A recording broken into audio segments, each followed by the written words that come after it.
நிழல் வலையில் பராமரித்தல். குழி தட்டுக்களை வரிசையாக தண்ணீர் தெளிக்க வசதியாக வைக்க வேண்டும். தினசரி பூவாளி கொண்டு தண்ணீர் தெளிக்க வேண்டும். தேவையான அளவிற்கு நிழல் வலை அமைத்துக் கொள்ளலாம்.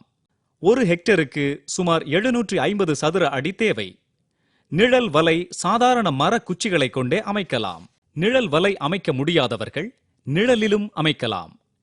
தென்னை நார்க்கழிவில் உள்ள ஈரப்பதத்தை பார்த்து தண்ணீர் விடுவதை ஆரம்பிக்கலாம். பூவாளியை பயன்படுத்தி மாலை வேளைகளில் அடுத்த 15 நாட்களுக்கு நீர் விட வேண்டும். விதை பருக்களிலிருந்து வெளிப்பட்ட முளையானது நன்றாக வளர்ந்து இலைவிட ஆரம்பிக்கும். 2 இலைகள் விட்ட பின்பு நீர்விடும் இடைவெளியை சிறிது அதிகப்படுத்தலாம். நாற்று வயது 20 நாட்களை அடைந்த சமயத்தில் அவற்றிடையே தரம் பிரித்தல் செய்வது அவசியம். ஒத்த வயது அடைந்த நாற்றுக்களை அவற்றின் தோற்றத்திற்கேற்ப வகைப்படுத்துவதே தரம் பிரித்தல் ஆகும். தரம் பிரிப்பதற்கு 1 நாள் முன்பு நீர் விடுவதை நிறுத்த வேண்டும். அவ்வாறு செய்யும்போது எளிதாக அவற்றை எடுப்பது ஏதுவாகும்.